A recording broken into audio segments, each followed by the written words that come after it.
Imagine Jupiter, our solar system's gentle giant, suddenly turning rogue and starting a slow, unstoppable march directly towards the Sun, swallowing Mercury, Venus, and Earth in its path. This isn't science fiction. This is exoplanet migration, and it's happening right now in star systems across our galaxy. We used to think our solar system was the blueprint. Rocky planets close to the star, gas giants further out, all neatly arranged in stable orbits. But then we started finding exoplanets, and the universe threw us a massive curveball. We found hot Jupiters, gas giants the size of our Jupiter, but orbiting so close to their stars that their years are just a few Earth days. Their surfaces are scorching, broiling hellscapes. How did these giants get there?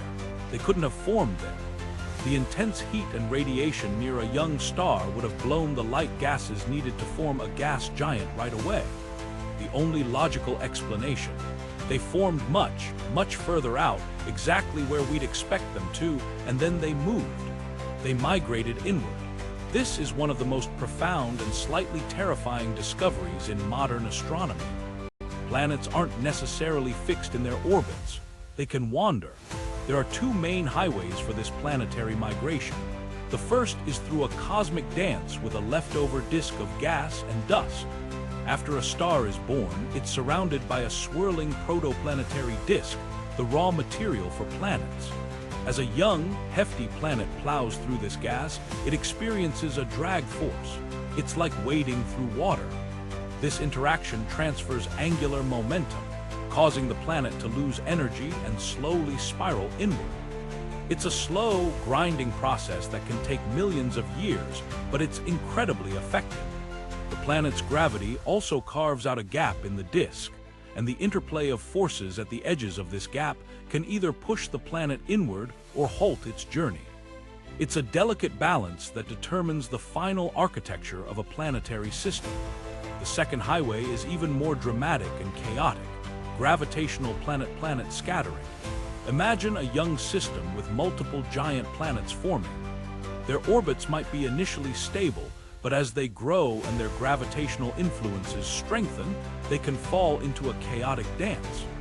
One planet's gravity can perturb another, kicking it into a wildly elliptical orbit. In this gravitational pinball, one planet might be flung out of the system entirely, becoming a rogue planet drifting through interstellar space. The other planet, it might get a gravitational slingshot that sends it careening inward, settling into a tight, hot orbit around the star. This process is violent and quick. It would utterly devastate any smaller, rocky planets that got in the way. An Earth-like world in the habitable zone would stand no chance against an incoming Jupiter.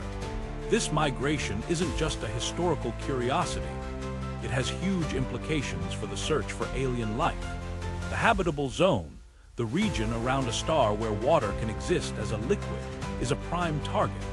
But if a gas giant migrates through that zone early in a system's history, it could scatter the building blocks of terrestrial planets or simply consume them, making life as we know it impossible. On the flip side, the migration of a giant planet could actually help. By stirring up the disk, it might deliver water-rich material from the outer system to the inner, drier regions, potentially seeding fledgling Earths with the oceans necessary for life. Our own solar system might have experienced a milder version of this. Jupiter may have migrated inward slightly before being pulled back out by Saturn's gravity, a model known as the Grand Tack hypothesis. This little dance might have been crucial, perhaps preventing the formation of a super-Earth and leaving room for Mars and Earth to grow. So, when we look up at the night sky, we're not looking at a static, peaceful cosmos.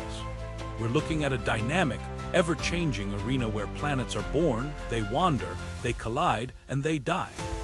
The peaceful orbits of our own solar system might be the exception, not the rule. Do you think our solar system's stability is a cosmic fluke? Let me know in the comments what you find most shocking about planet migration.